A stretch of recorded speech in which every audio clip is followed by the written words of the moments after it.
apa saja sih langkah-langkah yang dilakukan dalam proses advokasi selama kakak menjabat sebagai seorang pemimpin di dalam sebuah organisasi? Oke, langsung Mbak ya. Iya. Ya, jadi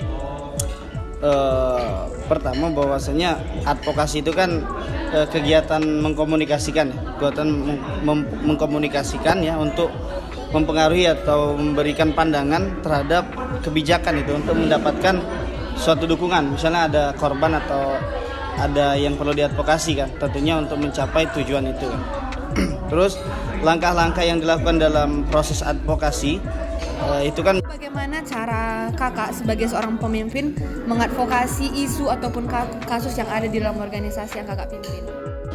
kalau zaman kakak ya, di mana adanya intervensi lah bahasanya pemilu ini pemilu mahasiswa, misalnya pemilu mahasiswa ini pengen diselenggarakan oleh rektorat gitu kan. Itu zaman kakak juga sudah ada isunya itu kan, bahwasanya termasuk pembatasan masa studi yang boleh menjabat gitu kan. Bagaimana cara kakak sebagai seorang pemimpin dalam mengatasi konflik ataupun perbedaan pandangan dalam proses advokasi dan komunikasi yang ada di organisasi?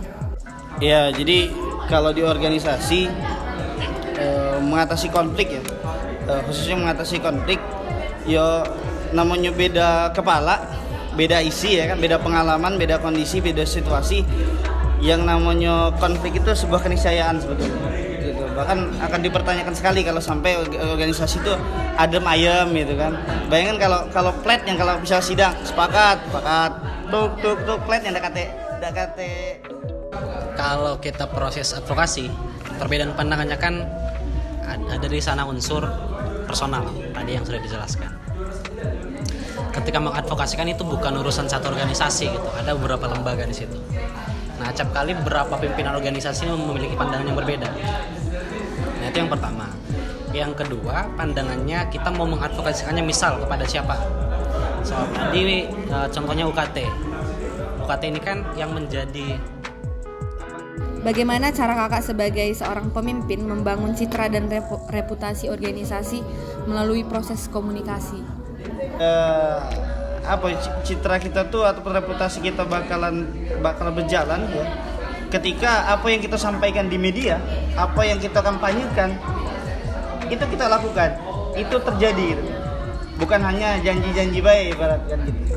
Ibaratnya seperti itu reputasi kita karena apalagi sekarang zaman pencitraan yang baik tuh melalui media sosial ya. kalau kita jadi pimpinan organisasi kan harus, jadi kalau kita sudah jadi pemimpin kita bukan lagi seorang pribadi gitu. Misal Jokowi bukan sebagai individu sebenarnya, tapi Jokowi sebagai lembaga pada akhirnya. Bagaimana organisasi yang kakak pimpin memantau dan mengevaluasi keberhasilan dari proses strategi advokasi dan komunikasi yang mereka jalankan dalam organisasi tersebut? Ya, jadi kalau dari organisasi ya berbicara strategi tadi sudah kan, ya setelah memplanning itu kan mengorganisasi dan mengaktualisasi. Pada bagian mengaktualisasi itu kan kalau pemimpin itu sebetulnya tidak Ini kan kalian mata kuliah kebijakan apa? Advokasi dan komunikasi kebijakan.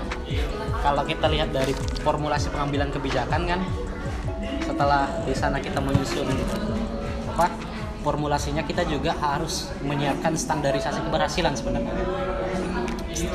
Apa saja faktor yang diperhatikan oleh organisasi yang kakak pimpin dalam merancang strategi advokasi dan komunikasi mereka? Kalau bicara faktor tuh berarti sesuatu yang dapat berdampak ya atau mempengaruhi.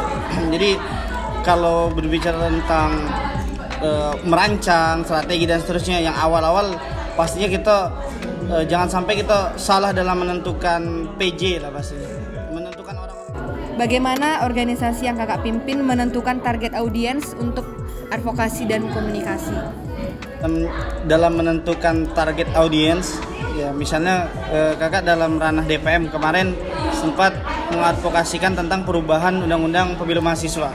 Nah, jadi kalau kita menentukan atau kakak di badan legislasi. Jadi dalam kegiatan advokasi dan komunikasi yang organisasi yang kakak pimpin, siapa saja aktor yang terlibat dan apa saja peran yang dari tiap aktor tersebut?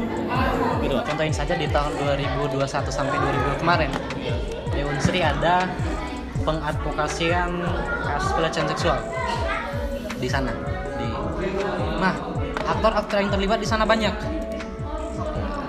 Aktor mahasiswa sebagai organisasi yang mengadvokasikan, kan itu aktor. Terus juga tadi yang saya sebutkan korban sendiri. Mungkin singkat saja Kak, bagaimana dampak dari partisipasi dalam advokasi dan komunikasi dari organisasi yang kakak pimpin? Dampak partisipasi. Iya, kalau berbicara dampak itu sangat mempengaruhi keberhasilan kan gitu. Gitu. Jadi semakin banyak yang terlibat, semakin banyak yang merasakan, maka bisa dikatakan peluang keberhasilan dari advokasi itu bisa dicapai gitu. Terakhir, bagaimana cara kakak sebagai seorang pemimpin memastikan bahwa advokasi yang dilakukan berbasis bukti yang valid dan dapat dipercaya? Untuk menjadikan sesuatu itu sebagai bukti yang valid itu kita harus melihatnya melalui kacamata banyak hal dan juga banyak lembaga gitu. Tidak hanya menurut organisasi yang kita pimpin dan juga tidak bisa hanya menurut